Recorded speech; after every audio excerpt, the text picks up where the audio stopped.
right, we're sitting here with two generations of automotive empathy, I'm going to call it.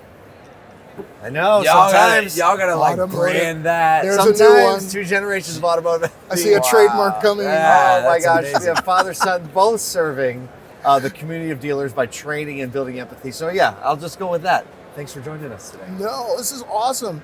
I still get such a kick out of last year running up. Remember when we kicked it off at the opening gate in Dallas, right? That was super fun. Yeah. And Sarah and I with you guys, so Yeah. it wouldn't be an NADA without ASOTU Without with us. hanging out, absolutely. And this is, you guys have definitely thrown down this year. It's a really nice space that you've got and having conversations in, and totally different than your last year's space for sure. Remember we were so crowded? No, it's been incredible growth this year, and you know that it's this team full of folks. As you guys know with what you've done with your brand, you know, we get to do these things and they do magic, you know, all the time. Yeah. So For sure. That's really our grateful team for back them. there too, for sure. Yeah. All right, So so when we think real quick, just because I just thought of this. In our business, training companies, people that are dedicated to the training of our industry, that is their sole mission in their company, are not high growth companies historically, right? Mm-hmm. Which kind of blows my mind. Because if you ask anyone what's the most important part of your company, it's like we have to train our people. Mm-hmm. We have to get our people good. Yeah. Yet for some reason, it's not actually put at the center. It's not scheduled into the day. It's not prioritized in our finances. It's not prioritized in our partners. Why do you think that is? So I think you guys will understand this because I know how you feel about dealers, right? In my leadership class today, I say to them, I don't think things go wrong in a dealership because managers are bad, lazy, or just not trying to do their job. I think we're an industry that has always been very transactional. And every day we go, okay, how many leads came in last night? Okay, do we have them assigned? How many unfinished tasks from the day before? How many cars do we have to sell today? What was our gross yesterday? What's our contracts in transit, right? How many cars carried over in the shop yesterday? What do we have to get parts for? We think transactional. We think spreadsheet. Yeah. And then somebody goes, hey, could you slow down and could we go take an hour in the training room and let's work on developing our people? And they go, okay, but what if the dealer asks about the unfinished leads from yesterday? Yeah. And everybody goes, yeah, so let's take 10 minutes in the training room and then let's go work on the CRM. I think it's good-hearted people in a system that just doesn't easily conform to let's develop our people. Yeah. And you were telling us, like, obviously in your role in leading kind of the community management side of everything that you guys are doing, the like interaction day to day with the people that are wanting this level of connection, that training, they're asking for it, right? Yeah. What are you seeing in the activity of the people that say, I need more, I want more, I need to know more? And why, and how are they interacting with that type of like day-to-day work right now? Well, they show up, the ones who do want it, right? You know, every time we go out and visit or we jump on a Zoom call, you know, these people are saying, you know, like, I don't know how to answer these kind of leads, or what do I do when this happens, or what do I do when I can't get someone to pick up the phone, right? What we find is they're under such like a high stress environment as well, where it's, you know, I got to get more leads, I got to hit my numbers, at the point where they're itching to get back out on the floor, but they also want the help. So it's almost like a clash, right? And so they need to find the time and they need motivation to find that time. And so that's really the biggest gap is, you know, how do you carve out that time for them and give it to them in a meaningful way that sticks as well? Because another thing too is they go back out there and they just go back to work, right? So getting them to hear it, ingest it, practice it, and then use it is really the next step. You know? talk about your role for a second, because when you talk about community manager, what do you actually mean?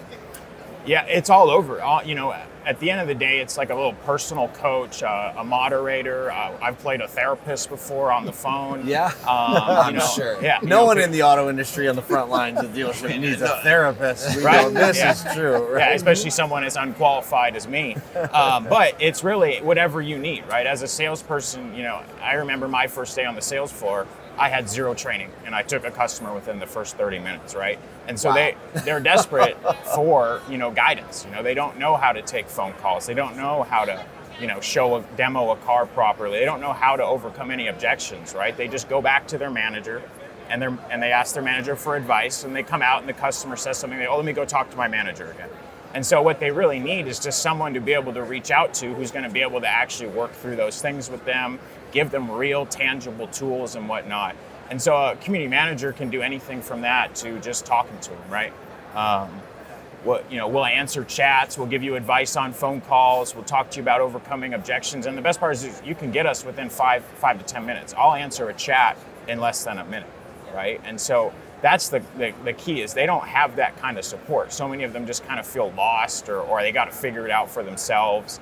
And that's why you see so much turnover at the end of the day as well, too. So I love the title, because I was like, community manager, what community? He's like, well, the people we train. Yeah.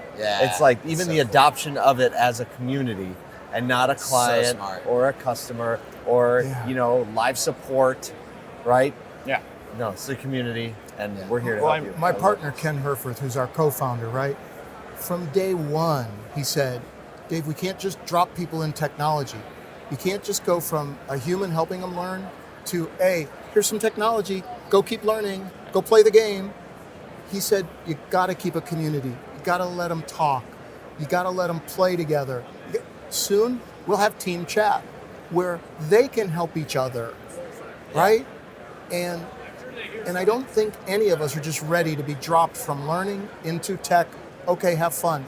So what he does is, it's the life's breath. How do of we what get keeps that it going. adopted more broadly? Because like right now, maybe an individual rooftop can kind of like take that on, but there's a lot of forces outside of just like a general manager's desire to get their people good that come into play, like pressure from outside, pressure from the consumer, pressure from the dealer, pressure from the OEM, that all like puts that at odds with my day-to-day activity. How do we get that more broadly? I mean, outside of like the awareness of sitting here and podcasting, what does it take to make that a broad scope where not just a GM cares about it, but like the GM is supported by the industry to care about it? Yeah, it's a hard problem. I think you guys were ahead of the market with love people more than cars. And I think we're still stuck in that same place where we're ahead of a marketplace because, so when I tell dealers about the community, they go, well, they won't be able to talk to people at other dealerships, will they?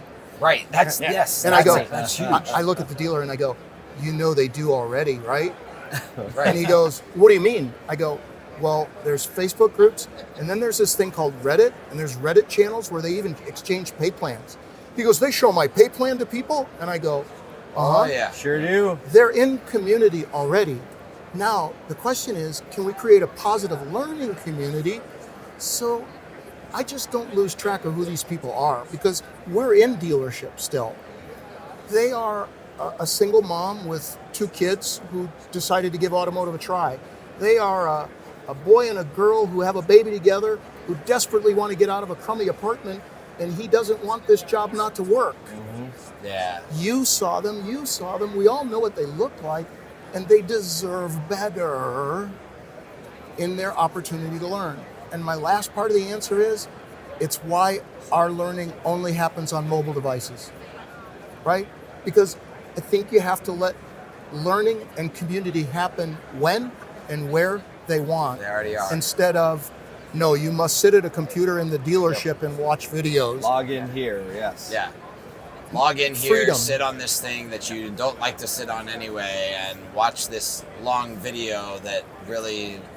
in a format that you don't want to watch. That you hate, that doesn't look like and feel like YouTube, TikTok, Twitter, Instagram that you're all always the on. stuff you'd rather be watching. Right. Yeah. Yeah.